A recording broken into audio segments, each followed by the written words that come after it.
Kenapa sih Tuhan menciptakan manusia? Padahal nggak ada untungnya bagi dia. Kalau Tuhan tahu kita akan menderita dan bahkan terkutuk selamanya, bukankah lebih baik kalau dia tidak menciptakan dunia ini sama sekali? Pertanyaan ini sering muncul dalam diskusi tentang penderitaan.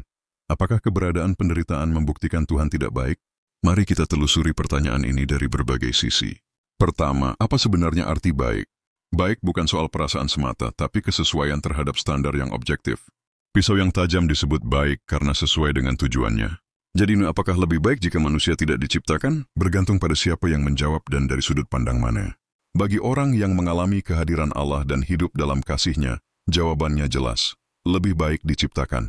Tapi bagi mereka yang menolak Tuhan dan mengalami keterpisahan kekal, mereka mungkin merasa lebih baik jika tidak pernah ada. Kedua, siapa yang berhak menentukan apa yang terbaik? Dalam perang atau konflik besar, pemenang tidak selalu berarti pihak yang paling benar. Kebenaran moral tetap harus mengacu pada standar objektif.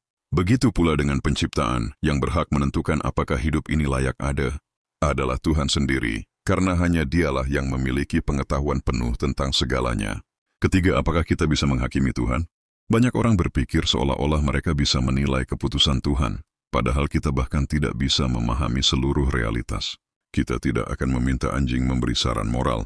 Begitu juga kita tidak bisa menuntut Tuhan menjelaskan setiap keputusannya. Dia melihat dari perspektif kekekalan, bukan keterbatasan waktu seperti kita. Keempat, bagaimana dengan kebebasan manusia? Tuhan menciptakan manusia dengan kebebasan untuk memilih. Ia tidak memprogram kita untuk mencintainya secara otomatis. Tapi justru karena itu, cinta yang kita berikan kepadanya menjadi berarti. Kebebasan menciptakan risiko kejahatan. Tetapi tanpa kebebasan, tidak ada makna sejati dalam kasih. Kelima, apakah semua orang memilih Tuhan? Tidak, banyak yang menolak. Tapi jutaan juga yang memilih untuk percaya, bertobat, dan hidup dalam kasih karunia-Nya. Mereka adalah bukti bahwa penciptaan bukan kesalahan, eksistensi mereka bermakna. Kehidupan mereka menunjukkan bahwa kasih Tuhan tidak sia-sia. Keenam, apa pembelaan logis terhadap penciptaan di tengah penderitaan? Ada 3 pendekatan apologetik. Pertama, free will defense. Argumen Alvin Plantinga menyatakan bahwa kebebasan sejati memerlukan kemungkinan untuk memilih jahat. Itu bukan cacat moral, tapi bagian dari cinta yang otentik. Kedua, Irenaean Theodicy. Dunia ini adalah tempat latihan jiwa.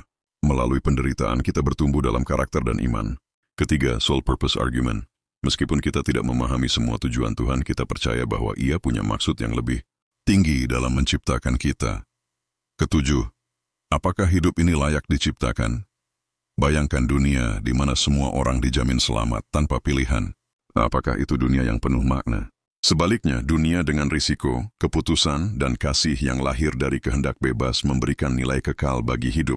Dan akhirnya kita sampai pada kesimpulan besar, Allah berdaulat. Ia tahu apa yang baik. Dan Ia menciptakan dunia ini bukan karena Ia harus, tapi karena kasih. Kasih yang memberi ruang bagi pilihan, penderitaan, pertobatan, dan keselamatan. Jadi apakah lebih baik jika Tuhan tidak menciptakan kita? Bagi mereka yang memilih hidup bersamanya, jawabannya adalah tidak. Hidup ini layak diciptakan, karena di dalamnya ada jalan menuju kekekalan. Renungkan ini. Apakah kamu sedang berjalan menjauh dari Tuhan, atau menuju pada kasih-Nya? Tuhan tidak menjanjikan hidup tanpa luka, tapi Ia menjanjikan makna dalam setiap luka, dan keselamatan di balik semua itu. Dan di sanalah Kristus menjadi jawaban.